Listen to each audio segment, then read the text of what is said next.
Friends, நம்ம இந்த வீடியோல சிபிஎஸ்இ கிளாஸ் 9க்கு இன்ட்ரோடியூஸ் பண்ணியிருக்க நியூ புக்கோட ஃபர்ஸ்ட் லெசனோட ஃபர்ஸ்ட் எக்ஸசைஸ் இந்த வீடியோல தெளிவா பார்க்க போறோம். எக்ஸசைஸ்க்குள்ள போறதுக்கு முன்னாடி ஒரு சின்ன இன்ட்ரோடக்ஷன் பார்த்துடலாம் சாப்டர் 1க்கு. ஸோ இது வந்து இந்த யூஸ் ஆஃப் கோஆர்டினேட்ஸ் நம்மளோட கார்ட்டீசியன் பிளேன்ல நம்மளோட கிராஃப் ஷீட்டை பத்தின எக்ஸசைஸ் லெசன் தான் இது. கிராஃப் ஷீட்ல நம்ம வந்து ஒரு வெர்டிக்கல் லைன் வரைகிறோம், ஒரு ஹாரிசாண்டல் லைன் வரைகிறோம் இல்லையா? இந்த ஹாரிசாண்டல் லைனுக்கு பேர் தான் எக்ஸ் ஆக்சிஸ்.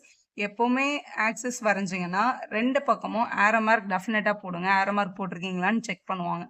ஸோ இது வந்து நம்ம எக்ஸ் ஆக்சிஸ் அப்படின்னு சொல்லுவோம். இந்த பக்கம் இது வந்து சென்டரில் வர்ற பாயிண்ட் வந்து, அதாவது எக்ஸ் ஆக்சிஸும் ஒய் ஆக்சிஸும் மீட் பண்ணுற இடம் வந்து ஆரிஜின். ஸோ இது வந்து 0 இல்லைனா 1 கூட மார்க் பண்ணிக்கலாம். இது வந்து ஒய் ஆக்சிஸ். மாதிரி எக்ஸோட லெஃப்ட் சைடில் எக்ஸ் டேஷ், அதாவது நெகட்டிவ் ஆஃப் எக்ஸ் ஆக்சிஸ்ன்னு சொல்லுவாங்க. இதை பாசிட்டிவ் ஆஃப் எக்ஸ் ஆக்சிஸ்ன்னு சொல்லுவாங்க. இந்த மாதிரி மேலே வந்து ஒய், கீழே வந்து ஒய் டேஷ் அப்படின்னு எழுதணும். ஒய்யோட நெகட்டிவ் சைடு இது.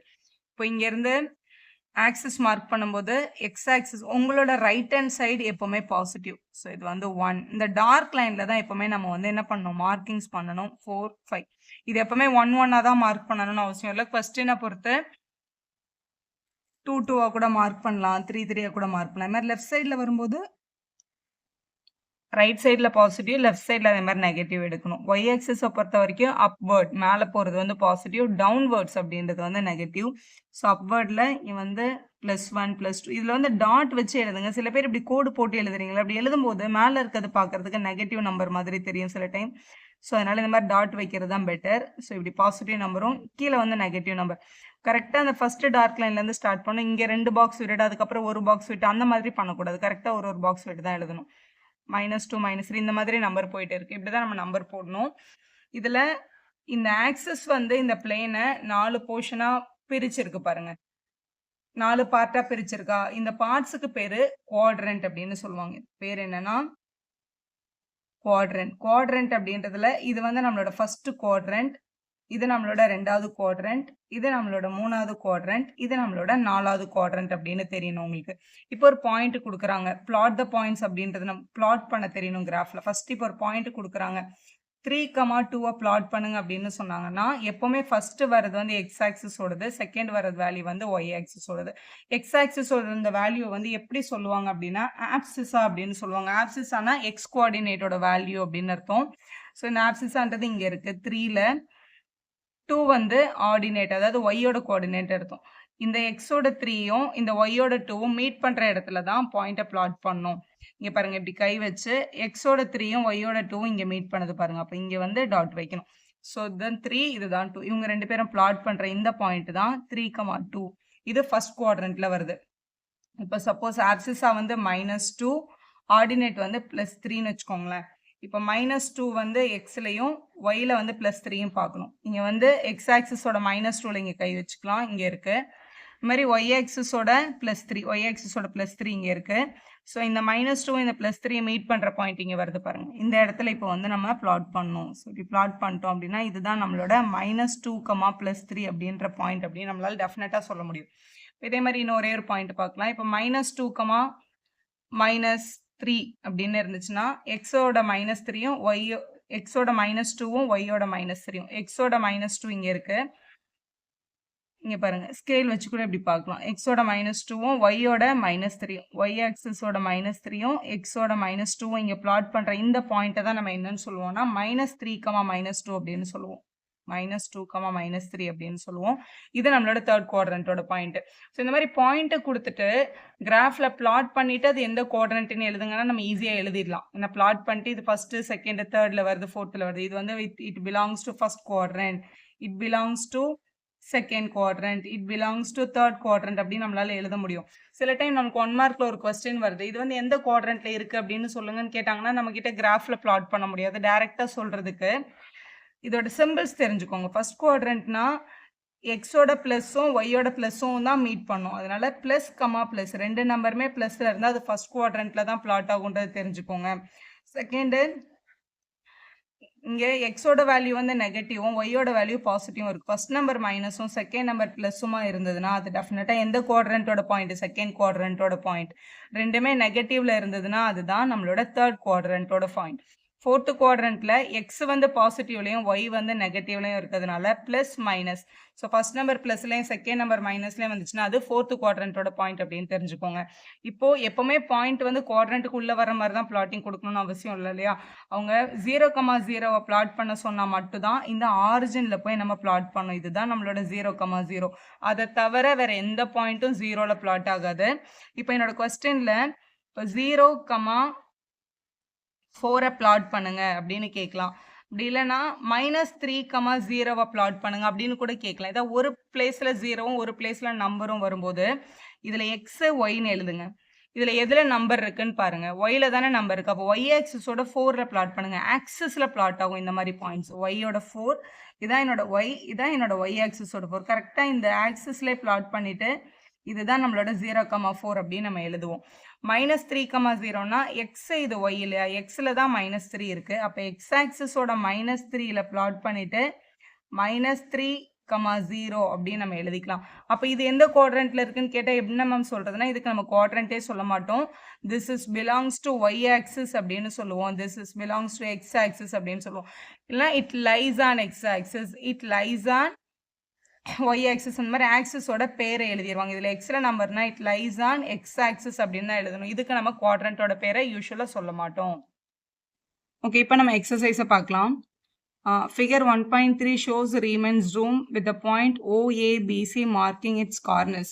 So OABC இது வந்து கார்னர்ஸா இருக்கு அந்த ரூம்க்கு. x and y axis are marked in the figure. இங்க கீழே இருக்கிறது வந்து நம்மளோட x axis மார்க் பண்ணியிருக்காங்க. இங்க இருக்க நம்மளோட vertical line வந்து y axis மார்க் பண்ணியிருக்காங்க.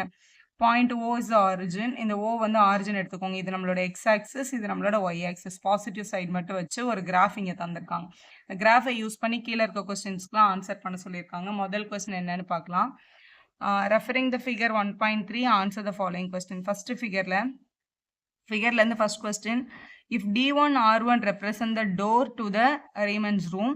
So இந்த D1 இங்க இருக்கு, R1 இங்க இருக்கு பாருங்க. 11க்கும் 12க்கும் நடுவில் கொடுத்துருக்காங்க. ஸோ இந்த வந்து அவனோட டோர்னு வச்சுக்கலாம். D1 R1 வந்து டோர், இந்த ரூமோட டோராக இருந்ததுன்னா how far is the door from the left wall, the y axis. இந்த y axisல இருந்து இந்த டோர் வந்து எவ்வளோ தூரத்தில் இருக்கு அப்படின்னு கேட்டிருக்காங்க. இதான் y axis. y axisல இருந்து இந்த பாயிண்ட் வந்து இது 0, 1, 2, 3, 4, 5, 8 இருக்கு பாருங்க. அப்போ 8 யூனிட் அவே இருக்கு. அப்போ y ஆக்சிஸ்ல இருந்து 8 யூனிட் அவே தான் நம்மளோட வால் இருக்கு. நம்ம சென்டென்ஸ்ல நான் எழுதி காமிக்கிறேன். அடுத்து என்ன கேட்டிருக்காங்கன்னா how far is the door from the x axis அப்படின்னு கேட்டிருக்காங்க. இந்த டோரே x axis மேல தான் லைஸ் ஆயிருக்கு. இது ஃபுல்லாவே x axis தான். x axisல இருந்து எவ்வளவு தூரத்துல இருக்குன்னு கேட்டா நம்ம எப்படி சொல்றது? அதான் x axis மேலேயே இருக்கு. அப்போ 0 யூனிட், இது x axis மேல தான் இருக்கு. இப்போ இதுதான் நம்மளோட டோர். இது y ஆக்சிஸ்ல இருந்து எவ்வளவு தூரத்துல இருக்குன்னா இது நம்மளோட y ஆக்சிஸ், இங்க இருந்து 8 யூனிட் அவே இருக்குன்னு சொல்லலாம். ஆனா இந்த டோரே x ஆக்சிஸ் மேல தான் லைஸ் ஆயிருக்கு. அப்ப x ஆக்சிஸ் மேலே இருக்கிறதுனால 0 யூனிட் அவேன்னு தான் நம்ம சொல்லணும். ஸோ நீங்க ஆன்சர் இந்த மாதிரி எழுதணும். the door begins 8 unit from the y axis அப்படின்னு சொல்லிட்டு x ஆக்சிஸ்ல இருந்து எவ்வளவு தூரத்துல இருக்குன்னா x ஆக்சிஸ் மேல தான் இந்த டோரே இருக்கு. But distance from the x axis வந்து 0 யூனிட் அப்படின்னு நம்ம எழுதிடணும். What are the coordinates of D1 அப்படின்னு கேட்டிருக்காங்க. D1 என்ற பாயிண்ட், இப்போ கிராஃப்ல இந்த பாயிண்ட் இங்கே பிளாட் ஆயிருக்கு. இந்த பாயிண்ட் என்னன்னு கேட்டிருக்கேன். இந்த பாயிண்ட் எங்க இருக்கு? எக்ஸ் ஆக்சிஸ் மேல தானே இருக்கு. அப்போ இதை நம்ம என்னன்னு சொல்லணும்னா 8,0 அப்படின்னு சொல்லணும். ஏன்னா எக்ஸ் ஆக்சிஸ்ல தான் பிளாட் ஆயிருக்கிறதுனால எக்ஸ் ஆக்சிஸ்ல நம்பர் இருக்கும், ஒய் ஆக்சிஸ் வந்து 0வா இருக்கும். அப்போதான் அது எக்ஸ் ஆக்சிஸ் மேல பிளாட் ஆகும். அப்போ D1ஓட பாயிண்ட் என்னன்றது தான் நம்மளோட கேள்வி. ஸோ D1 அப்படின்றது வந்து 8,0 அப்படின்னு நம்ம எழுதுனா போதும் டைரக்டா. அடுத்த கொஸ்டின் கேட்டிருக்காங்க. If R1 is the point 11.5,0 இங்க இருக்கு பாருங்க. R1 வந்து 11.5,0 ஆல்ரெடி கொஸ்டின்ல இருக்கு. How wide is the door? அப்ப இந்த டோர் வந்து எவ்வளவு வைட் அப்படின்னு கேட்டிருக்காங்க. இங்க 8ல இருந்து இந்த 11.5 வரைக்கும் இருக்கு. அப்ப இது எவ்வளவு வைட் அப்படின்னு கேட்டிருக்காங்க இல்லையா? ஸோ 8ல இருந்து 9 வர வரைக்கும் 1 unit, 9 to 10 1 unit, 10 to 11 1 unit, 11 to 11.5 வந்து 0.5 யூனிட் இருக்கு. அப்ப இங்க இருந்து இங்க வரைக்கும் எவ்வளோ யூனிட் இருக்கு? 3.5 யூனிட்ஸ் இருக்கு. அதுதான் நம்மளோட டோரோட லென்த் இந்த ஃபிகரை வச்சு பார்க்கும்போது. இதுல முதல் கேள்வி நம்ம கிட்ட இப்ப என்ன கேட்டிருக்காங்கன்னா ஹவு வைடுன்னு கேட்டிருக்காங்க. So 3.5 unit. ஏன்னா இந்த 11.5க்கும் இந்த 8க்கும் உள்ள டிஃபரன்ஸ் வந்து 3.5. ஒன்று நீங்க இதை கவுண்ட் பண்ணி சொல்லலாம், இல்லை இந்த 11.5ல இருந்து இந்த D1 வந்து 8,0 இதை மைனஸ் பண்ணியும் நம்ம சொல்லலாம். 3.5 ஃபர்ஸ்ட் கொஸ்டினுக்கு ஆன்சர் பண்ணிட்டோமா? அடுத்து என்ன கேட்டிருக்காங்க? To you think this is a comfortable with for the room door? இது வந்து நார்மல் ரூம் டோருக்கு ஒரு கம்ஃபர்டபிள் வித் தானா அப்படின்னு செக் பண்ண சொல்லியிருக்காங்க. இது வந்து யூனிட்ன்றது சென்டிமீட்டர், மீட்டர், ஃபீட்னு அவங்க எதுவுமே மென்ஷன் பண்ணல. இது ஒரு ரூமோட சைஸ் அப்படின்றதுனால இஃப் த யூனிட் வந்து ரெப்ரசன்ட் ஃபீட்ன்னு நம்ம எடுத்துக்கலாம். இப்ப 3.5 ஃபீட் அப்படின்றது வந்து 42 இன்ச்சஸ். ஏன்னா 1 ஃபீட் அப்படின்றது வந்து 12 இன்ச்சஸ். ஸோ 1 ஃபீட்ன்றது 12 இன்ச்சஸ்னா நமக்கு இங்க 3.5 ஃபீட் இருக்கு அந்த டோருக்கு. அப்போ டோட்டலா 3.5 மல்டிபிள் பை 12 பண்ணும்போது 42 கிடைக்குது. அப்போ 42 இன்ச்சஸ் தான் அந்த டோரோட வைடு இருந்தது. ஸ்டாண்டர்டா டோர்ஸ் வந்து எவ்வளோ இருக்கும்னா 30 to 36 இன்ச்சஸ்க்குள்ள வந்து ஃபிக்ஸ் பண்ணுவாங்க. நமக்கு இங்க 42 இன்ச்சஸ் இருக்கிறதுனால அந்த டோரோட சைஸ் வந்து கம்ஃபர்டபிள் டு யூஸ் அப்படின்னு நம்ம சொல்லிடலாம். ஸோ ஃபர்ஸ்ட் கொஸ்டினுக்கு ஆன்சர் பண்ணியாச்சா? 2வது என்ன கேட்டிருக்காங்கன்னு பாருங்களேன். If a person in a wheelchair wants to enter the room.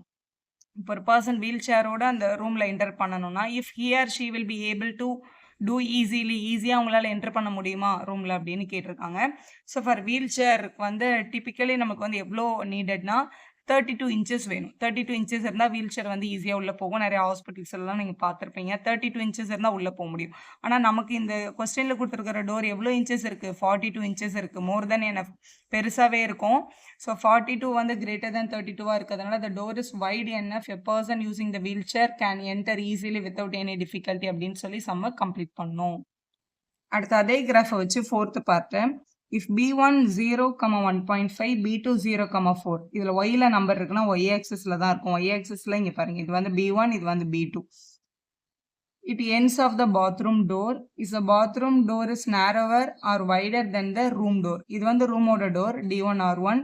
இந்த B1 B2ன்றது வந்து இங்கே உள்ள வர்ற இந்த பாத்ரூமோட டோர். இந்த பாத்ரூம் டோர் வந்து ரூம் டோரை விட வைடரா இருக்கா, நேரோவா இருக்கா, சின்னதா இருக்கா, பெருசா இருக்கா அப்படின்னு கேட்டிருக்காங்க. ரூமோட இந்த பாத்ரூம் டோரோட வைடை கண்டுபிடிக்கணும்னா இப்போ 4லேருந்து 3 வரைக்கும் 1 யூனிட், 3லேருந்து 2 வரைக்கும் 1 யூனிட், இங்கே 1.5 வரைக்கும் ஹாஃப் யூனிட். அப்போ 2.5 தான் வருது வைடு.